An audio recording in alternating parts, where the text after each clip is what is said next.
Have you ever wondered why we do the things we do? We like to think we're rational, that we have good reasons for our actions. But what if there's a huge hidden part of our motivations we're not even aware of? That's the core idea of the fascinating book, The Elephant in the Brain: Hidden Motives in Everyday Life by Kevin Simler and Robin Hanson. The elephant is a metaphor for our selfish, primal motives that our conscious mind, the writer, tries to cover up with socially acceptable excuses. The book argues that much of what we do isn't really about what we say it's about. Take conversation. We think we talk to exchange information, right? But the authors suggest we often talk to show off our intelligence, to build alliances, or simply to be seen as a valuable member of a group. It's less about the content and more about the signal we're sending. Think about it. When someone tells you about their amazing vacation, are they just sharing information? Or are they also signaling their status and success?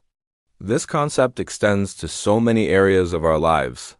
Why do we buy certain brands? It's not just about quality. It's about signaling our taste and social standing. Why do we laugh? It's not always because something is objectively funny.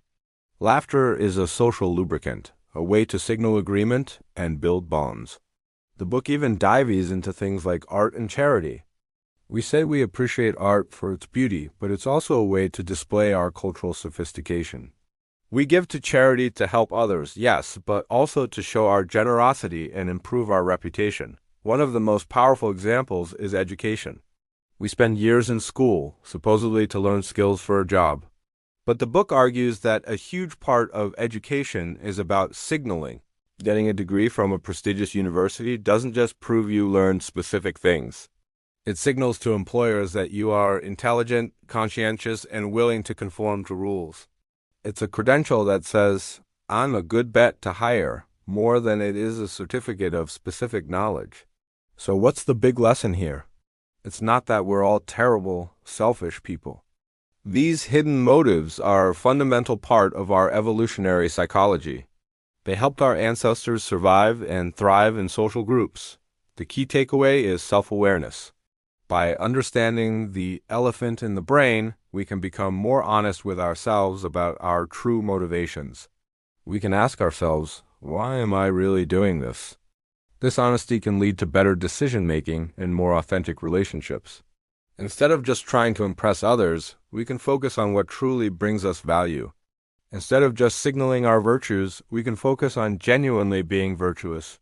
The elephant in the brain gives you a new lens to view the world and, more importantly, to view yourself.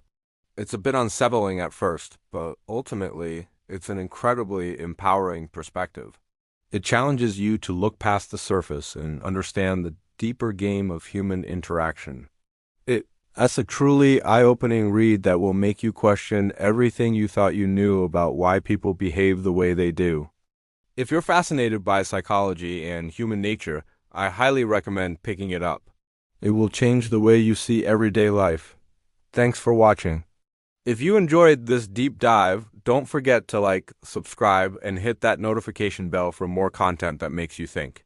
See you in the next video.